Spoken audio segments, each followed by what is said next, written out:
Chapter 2. The Body Codes of Light. An Introduction to a Game.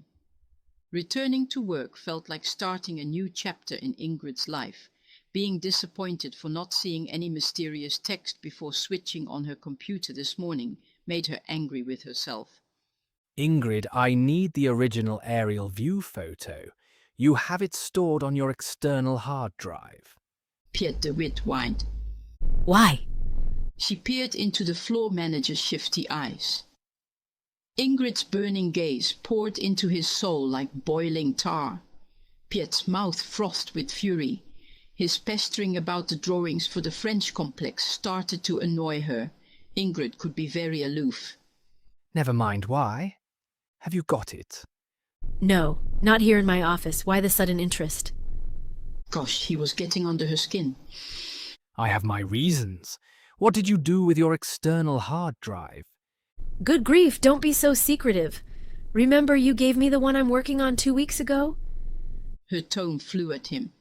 Bitch, you know very well what I mean. Her sudden telepathic sensitivity startled her. So, what did you do with the original aerial photo? He snapped in reply. Look for it yourself. Piet, stop bothering me. His eyes were hot and bright and moisture was across his upper lip. Phone head office and ask for the original photo. I'm sure they saved it in cloud storage. Her coolness disguised her rage.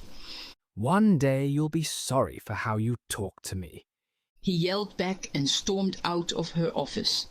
Ingrid's blood was still boiling with anger after Piet's outburst when her phone rang. What was he insinuating? She answered in a professional but slightly abrupt manner. Still at the job, are you? I'm impressed. I promised to phone you back with the information on the buttercup flower. Are you always that quick and efficient? Mr. Harden's masterful tone acted as a catalyst. Good grief, she'd forgotten to call back and tell him it had been sorted with the client. She should have apologized but felt flustered by his undertone. Yes, I think so. Aren't you? She replied instead. It was out before she realized it. What had made her say that? She was usually not so abrupt. After a short silence, she apologized for her rudeness, explaining that someone else had influenced her reaction. Somewhat annoyed at herself for being so irritable, she could almost feel his thoughts as if he were probing into her mind. It must be. That's impossible. Was he questioning himself? Surely that must have been her mind talking to itself. She didn't know this Mr. Hardens. Could he be the same man that had spoken on the radio the day before? You have a lively mind, Ingrid. By the way, I'm glad you weren't reacting to me. I will speak to you again. He laughed as if he knew, something she did not, before he hung up. What did he mean by a lively mind?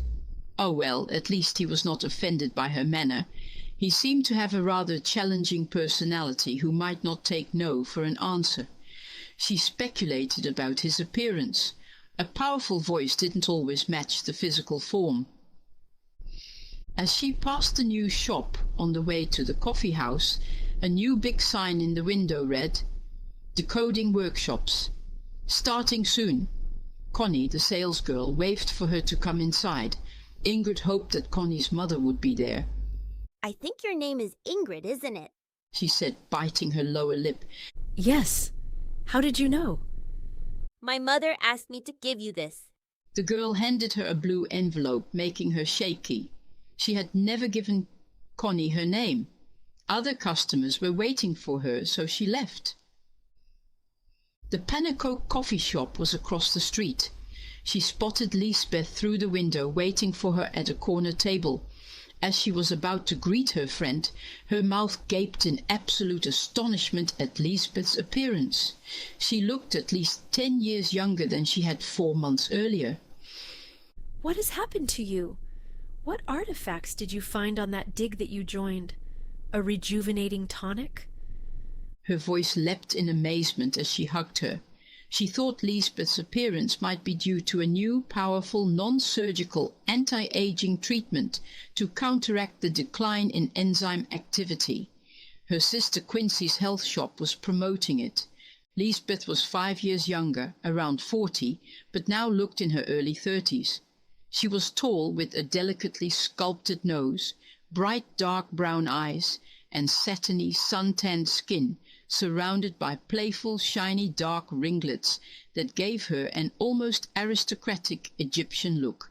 Her smile expressed warmth that was difficult to describe, without concern and vanity.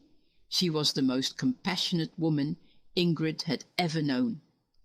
Hi, Richard will join us, and I've ordered 2 cappuccinos.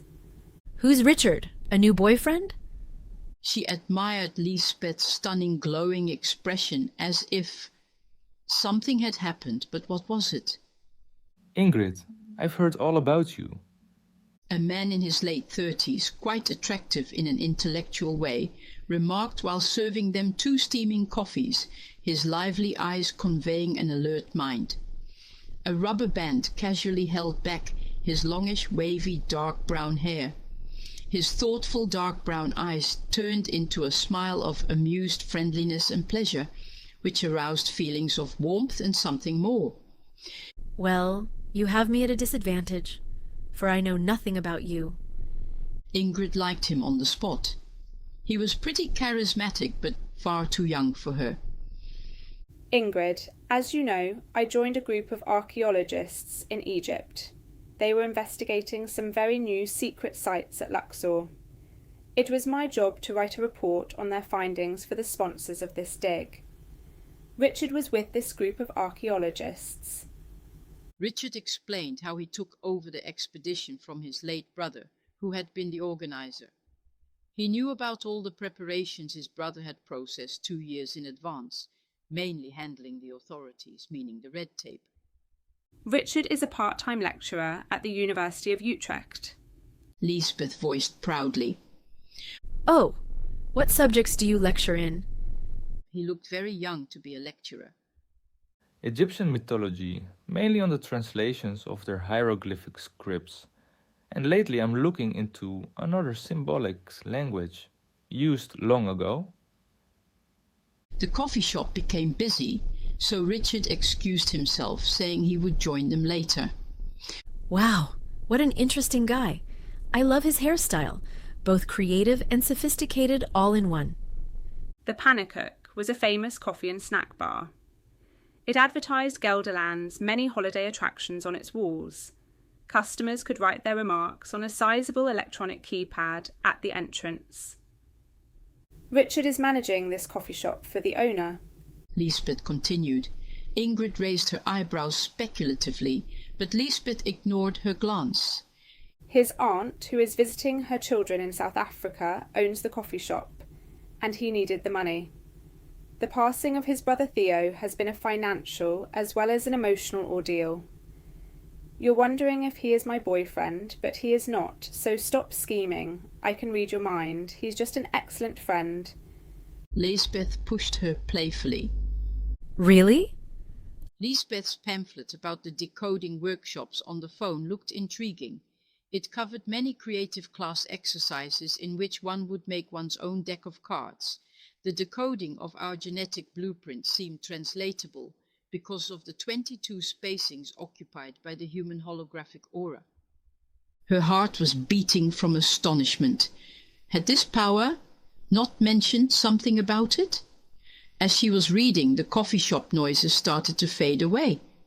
Making your own 22 individual cards promises to be a creative adventure.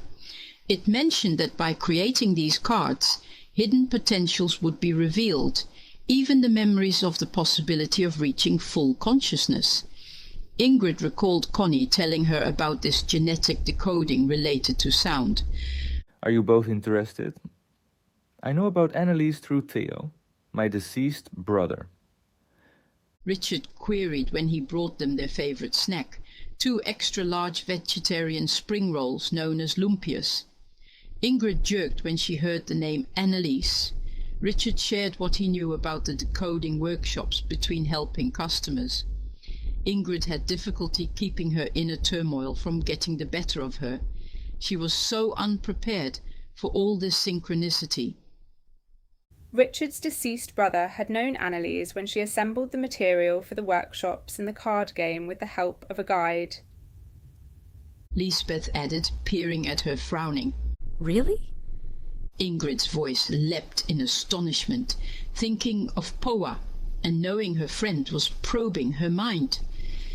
Yes, that's how I reacted at first, doubtful. Richard leaned over to clear the table. Annelies is looking for participants willing to write a journal. He added. What for? Why? Richard shrugged his shoulders.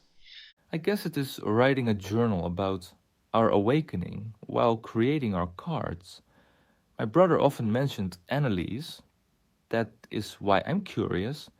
And I immediately thought of Liesbeth, who told me that you might be as well. They both waited for her response. I'm very keen to find out more about it. Ingrid swallowed her genuine bewilderment while her palms started to sweat, thinking about the envelope Connie had given her. Good. I'll phone her now. Richard worked hard. The coffee shop was noisy because all 8 tables were occupied. He looked like an attractive man, younger than her friend. But why had Liesbeth denied the boyfriend part? Richard returned to their table to tell them Annelies had been waiting for his call. She's looking forward to meeting us and asked if one of us is called Ingrid. Really? Liesbeth arched her eyebrows. She ignored her friend's nudge to speak up. She couldn't share her encounter yet because she wasn't ready to disclose the bizarre computer incident with Poa. Even the excerpt she had mysteriously received held her back. Richard was unknown, and she was still somewhat wary about explaining something so airy-fairy to a stranger.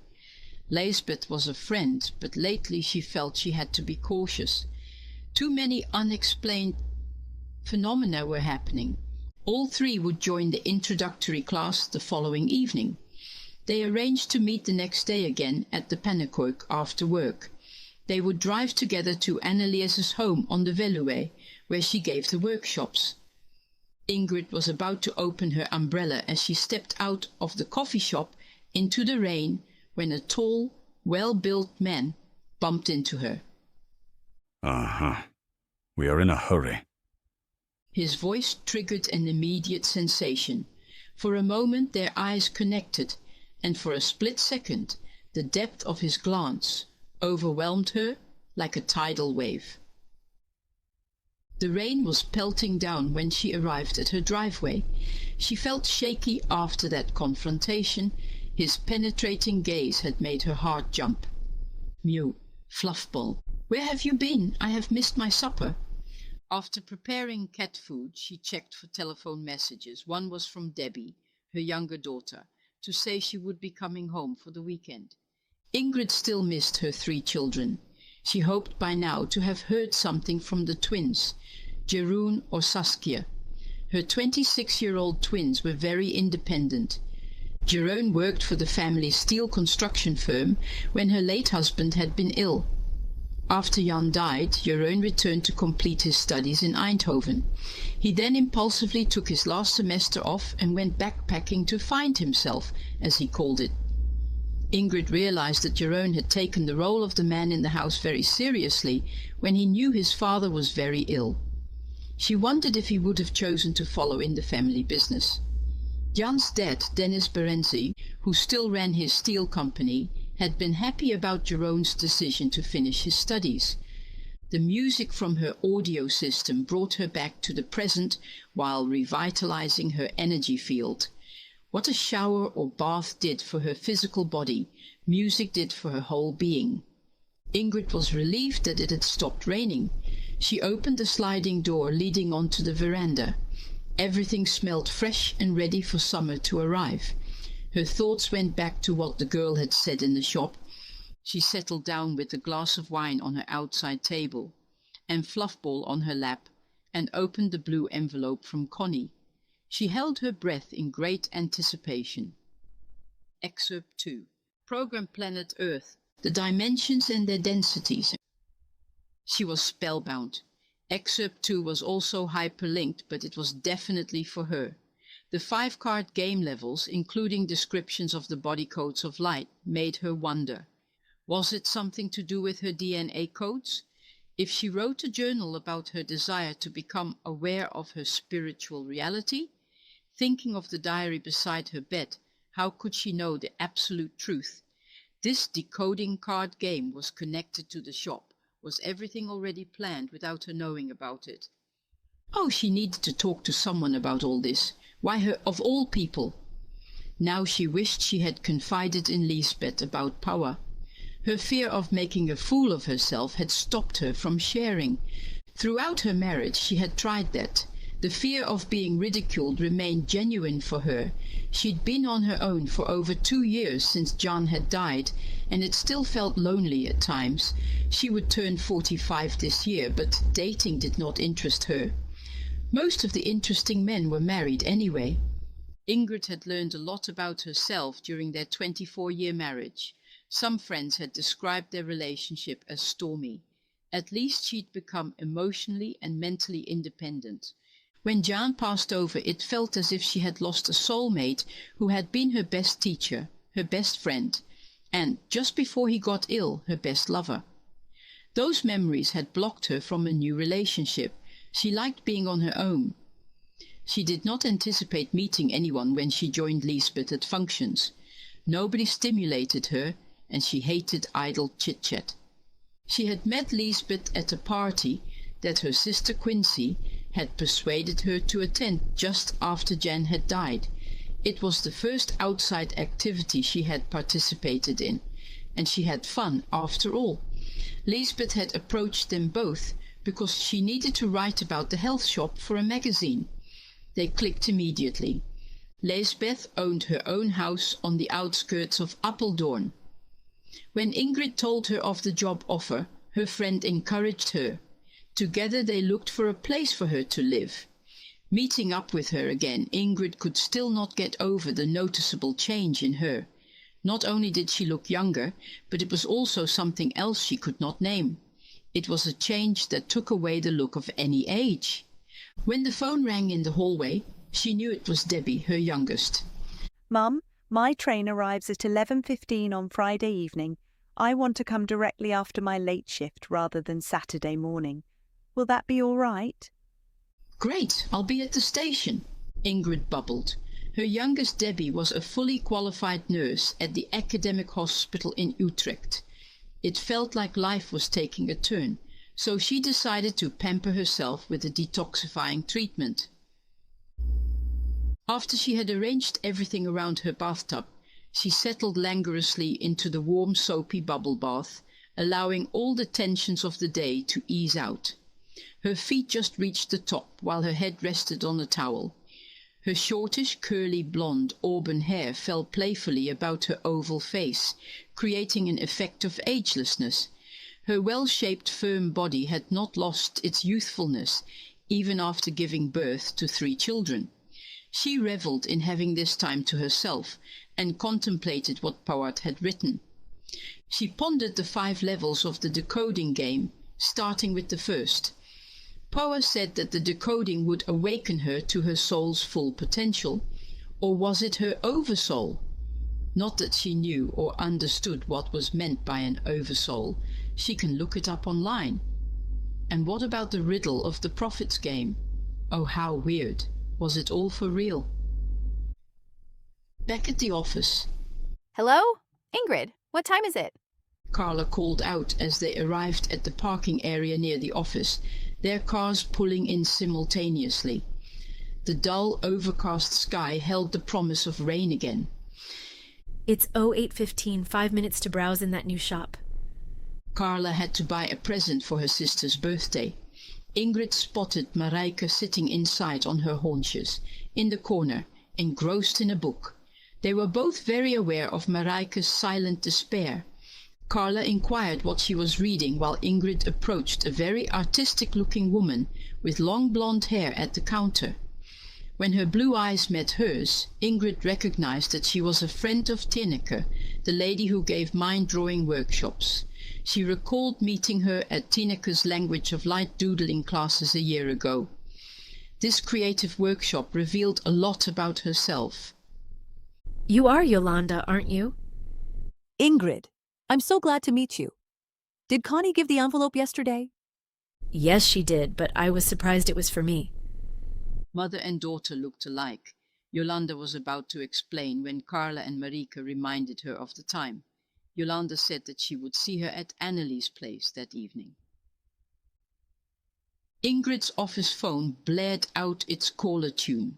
The air was charged with tension because the holiday bookings had started. Before she could say anything, a familiar man's voice queried, Ingrid, we spoke about buttercups the other day. She tried to imagine what he would look like. His voice reminded her of the man she bumped into at the Panneloek. Ingrid, can you arrange a meeting with your director, Mr. Brinks, in Amsterdam? This company I took over last week seems to do much business with your firm. He sounded as if he expected an immediate answer. She looked up the list of subcontractors on her computer. Ingrid saw that the Tree Fern Landscaping division did most of the maintenance. She was thinking of the new complex in France. Yes, that's correct. Most of the landscaping and maintenance of our complexes are handled by your firm. No meeting is scheduled for the subcontractors for the new site. Can I come back to you on this matter? She asked while she felt her heart beating. I'll wait for your call. She noticed a chuckle in Mr. Harden's voice. Again he reminded her of something. It was as if, no, that wasn't possible. She had better snap out of her sudden fantasy world. She was getting annoyed with herself. What was going on with her? After work, she met Liesbeth for dinner at the Panneloek near the bookshop. The three of them would drive to Annelies' house. Connie had offered to run the coffee shop so Richard could join them. She never told him about power. Instead, she pondered over Mr. Harden's. Annelies lived in a very affluent part of the outskirts of Apeldoorn, surrounded by needle and birch trees. They scrambled out of the car, running through the heavy rain to the front door. Others were arriving as well. A tall, dark-haired, striking woman in her late 50s, very flamboyantly dressed, greeted them with a big smile, her eyes sparkling. Welcome, I'm Annelies. She emanated an impressive aura. Long black hair with some grey-white streaks was pulled up, while playful ringlets bounced on her oval face, like Liesbeth's, except for the big earrings, which gave her a gypsy look. Come in this way, she indicated in her musical voice. Her energy reflected her strength. She appeared to her to be a woman who had seen it all. They hung their raincoats up before entering her classroom. On the door was written Introductory Class. Our body codes of light. Very unusual symbols and colourful kaleidoscopic wall decorations adorned the walls. All 8 of them introduced themselves. Each of them had to describe, in their own words, how the words and the body codes of light triggered them. Hearing some of the comments broke the ice. The term parallel realities was mentioned, referring to the many worlds. Interpretation of quantum physics. It was clear to Ingrid that they all had one thing in common. They were unwilling to allow mediocrity in their lives. The day you decide you are more interested in being spiritually aware of your thoughts than you are in the thoughts themselves, that is the day you will find your way out, Annelies remarked. Ingrid's eyes wandered around the room. There were 8 participants in the class, Richard, of course, and 3 other men, Niels, Wim and Gerrit. The 3 other women were Liesbeth, Yolanda and Zola. Zola and Wim were a couple in their late 20s. The purpose of my decoding workshops is to reclaim our power back. This means to lift the veil that has kept our real, multidimensional potential hidden for so long. Annelies' whole posture, accentuated by the colourful kaftan, reminded her of gypsies. Annelies, Do you believe physically shifting into a different parallel reality is possible? Yes, Ingrid, we do it all the time but are unaware of it. Ingrid, we've all chosen to incarnate at this significant time to fully wake up. Most people will encounter the doubt I hear in your voice because of many challenging thought-programmed patterns. Every kingdom on planet Earth has a cycle ending in death, but humanity does have a choice how to pass on. I've chosen to fully wake up during this incarnation before my earthly cycle is completed. You mean you will not physically die? Whim, nothing ever dies. However, the imaginary identity is what people are attached to, which must shift while awake. That is my intent. But for now, you will all experience your reality shifts at the first level. When you have awakened to the third level, far more facts that have been concealed will be made known. That supports our theories. He's not taken it all in. He is resisting something. For a moment Ingrid's thought was recalling what Power had written in the first excerpt about structured dematerialization and materialization, but at the same time was she hearing Annelies's mind speak out loud? Wim's expression was indeed sceptical. His eyes were of the usual blue but remarkably cold. Otherwise there was only an indefinable faint expression on his lips, something forthcoming, but not a smile. Annelies, will these workshops assist us in that reality shift, as you call it? I mean, overcoming that doubt. By awakening our unimaginable potential, will that enable us to leave this third dimension reality? Gerrit's eyebrows arched over his glasses. Gerrit must have been remarkably handsome in his youth, and was still a very fine-looking man at 60. Gerrit, by accelerating our consciousness and spiritual energy, we can break free from the brain's holographic consciousness and awaken this physical dimension through our etheric light body and our higher self-identity to a new perspective. Nobody said a word. They were all pondering. Remember, as long as any of you believe it is impossible, you close your mind to understanding it. Annelies' voice sounded far away. Everyone was silent, taking in what Annelies had just said. Some call this shift a rebirth or resurrection. Many words are used to express enlightenment. I do not see enlightenment, soul ascension, or awakening as having anything to do with religion. Our genetic decoding techniques, with the help of sound frequencies, will expose the incredible power of your real spiritual selves. That comment and the symbols on Annelies' wall reminded her of the doodling mind-drawing workshop she had attended last year. The barking of a puppy dog in the hallway temporarily distracted her, but Annelies' further explanation brought her back. Every frequency resonates to a certain number, color, and sound. The energy that forms patterns, numbers, and geometric symbols is used to uncover the many personality masks we all wear on this level. Annelies' musical voice was fascinating to listen to. Ingrid's eyes were drawn to the many unusual yet familiar symbols on the walls, and she wondered if this decoding was challenging. Annelies, if we gather and release all our fragmented parts, will this reconnect us to our oversoul? She was amazed to hear the term oversoul, which she had looked up on the internet last night. Liesbeth, I'm glad you asked that. The decoding will activate the memories stored in our DNA/RNA, reconnecting us with the cosmos. It will transform our minds, emotions, and ultimately physical form.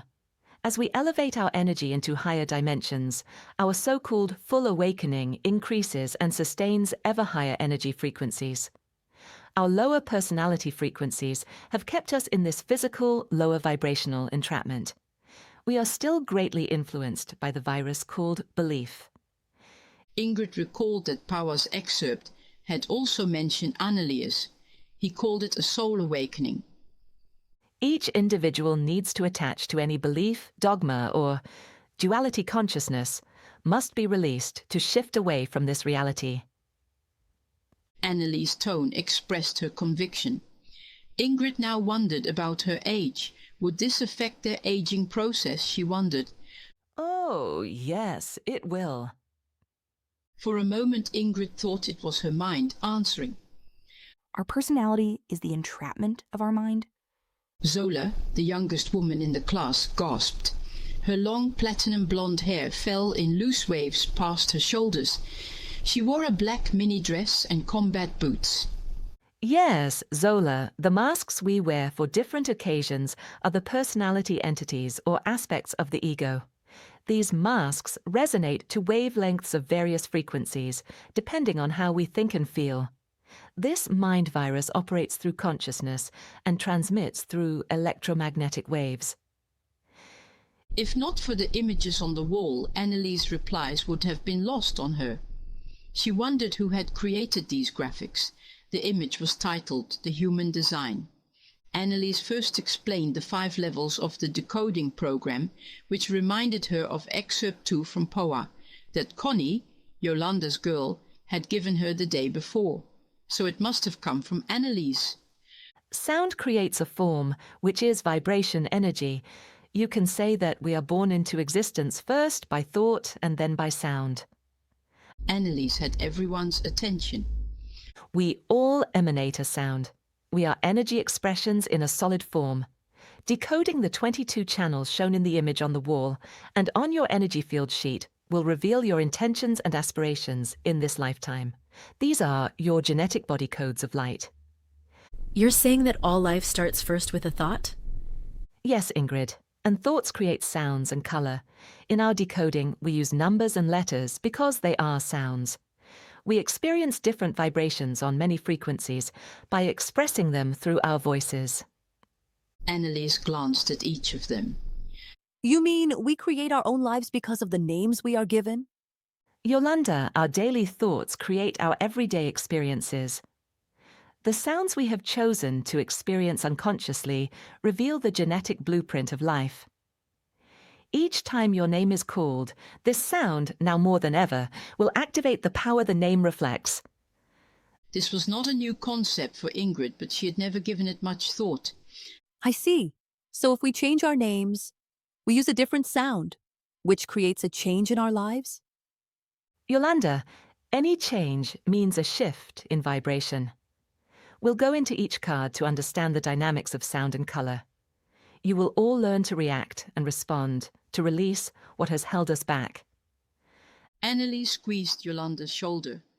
Ingrid intuitively picked up an inner mental communication between them. Yolanda is going through a divorce. How did she know that? On this first level for the next 5 Friday evenings, we decode the 22 major spacings you all occupy on the board game. By playing this board game with your cards, you will all individually be shifting your perceptions and beliefs that do not serve you anymore. The idea of making cards and playing a board game became more intriguing. The Human Design Project and the Rudolf Steiner lectures on the internet also influence my work. With your symbology, my decoding classes will awaken your genetic makeup from the Akashic records, reflecting the real aspects and soul qualities you have chosen to embody during this lifetime. Annelies pointed at the image on the wall, projected from her laptop. Ingrid could see crisscrossing lines that encased a human figure, with a watermark behind it featuring a 3-dimensional block grid pattern. We'll make the first 5 awakening cards on the next 5 Friday evenings. These 5 cards round off the first level of the decoding card game. The 2 weeks after that are set aside to integrate your process before we start the second level. Wow, what a lot of work. Garrett had the image of some artists, a bit eccentric but still distinguished, one of those people that seem to skip that middle-aged look. Except for Liesbeth and Wim, all of you have attended Tineka's Language of Light workshops, haven't you? That was it. The nodding of the others took her back to Tineka's workshop, where she had found peace with Jan's death. Through her mind drawings she released emotional memories to come to terms with all that had happened, but she had never met the others at that time, Annelies added. We all have to be drastically prepared and bioenergetically rewired to be outfitted with the translation symbologies necessary to communicate and read the spiritual levels of the language of light. So we commit ourselves for the first 12 weeks only? Zola's pretty face was flustered. as she looked up at Wim, who was staring into space, looking almost bored. Yes, you can. And Gerrit, the actual work is processed by all of you during the following weeks. The Friday evenings are the fun times, believe me. Annelies observed Wim with more than just a glance, but then she carried on. In this first level, you creatively make your 5 present perceptual consciousness cards to reawaken your memories. They also ascertain how awake you are at this moment. That evoked a reaction from most of them. How awake was she? An immediate bond was established when they shared insights from Tineke's Language of Light Symbolism courses. She had attended a weekend retreat on the spur of the moment, just after she had settled in Apeldoorn. Please note, I have a warning for you all. Don't interpret any handouts you receive or download from our internet site literally as an abstract truth, especially if your awareness is expressed linearly. Someone must have arrived at the house because a young dog went berserk. Jolanda got up to take a look. Then she heard her laughing. So be gentle on yourselves when you all begin to grasp that truth is often hidden by those whose arguments are false. Oh, Jolanda, is that Toon? You mean we all perceive truth differently? Gerrit asked. For a split second Ingrid was sidetracked. Did she hear that mental dialogue coming from Annelies? Did she hear a question? Yes, Gerrit, you're right. From a personal point of view, we can never agree on any intellectual information. Our external perceptions differ. Toon, can you take Otto's charts with you before you leave? Ingrid was dumbstruck. Was Annelies talking to someone telepathically? Jolanda came back in again, nodding to Annelies. Your lives will become an adventure all over again. I hope to see you all tomorrow evening. Annelies concluded her introductory class by passing around the form. Annie, I'll see you on Monday. Be good. Ingrid's mind was racing. That mental voice. Then the front door closed with a thump while a dog was still barking. Annelies smiled and asked if the 3 of them would stay behind. My guide has told me that the 3 of you will be approached in time to write about your experiences. Ingrid, your journal will become an assignment in the reality shifting process. Have you not been approached to write about the first level? Annelies' thoughtful glance had an intensity to it, as if she knew what she was thinking. Ingrid was unprepared for this mind-probing. The guide she mentioned must be Poa, but why? Then she heard, or thought she heard, the following sentence. When the student is ready, the teacher will appear. It is all new to you. I hope to see you all tomorrow evening. Annelies said, handing her a blue envelope, like the one she had received before. The others were already in their cars driving off when Annelies took Liesbeth, Richard and herself aside. Ingrid carefully read the first awareness level from excerpt 2, especially when writing your journal. Express your motivation so your reader can understand the intensity you need to wake up. But that is so personal. I'm not sure if I can do this. She almost beamed. Annelies emanated such warmth that she wanted to burst out about her encounters, but Richard interrupted her thoughts. Annelies, I think I speak for the 3 of us. I'm very excited about your workshops. As they walked out into the mild spring evening, a young Labrador greeted them excitedly, coming from behind Liesbeth's car. Annelies cuddled the puppy, softly telling him his boss would return soon. Ingrid wondered who his boss was. On the way home they were all occupied with their reflections. Ingrid picked up thoughts in Liesbeth's mind, but she hated to eavesdrop. Both were impressed that she was asked to take on the first level of her assignment. She was far more shaken by this week's incidents and was still trying to come to terms with her telepathic ability, which seemed to grow stronger by the day. Something happened to me a week ago that seems to be related. It's too incredible. Her voice trembled from sheer disbelief. They both wanted to hear her story at the Panneloek the following evening. Liesbeth pointed at the envelope Annelies had given her. Who's Kitty? Richard asked. That's me. Don't ask. Annelies says it's all about the 5-card spaces we are decoding tomorrow evening. From now on, I must keep these excerpts for my journal. Yolanda told me during our coffee break that some of the esoteric concepts are published on the Reality Shift website. Ingrid relaxed in the back seat, but her mental chattering, questioning if she would recognize a reality shift, kept her in turmoil. Liesbeth dropped her off at the parking bay. She waved to both, feeling so jubilant inside that she drove past her house. Gosh, that made her realize how distracted her mind had been while driving. Had she suddenly experienced a reality shift? When she turned the car around, an intuitive voice stated, "Kitty, stay in the present. Be more grounded."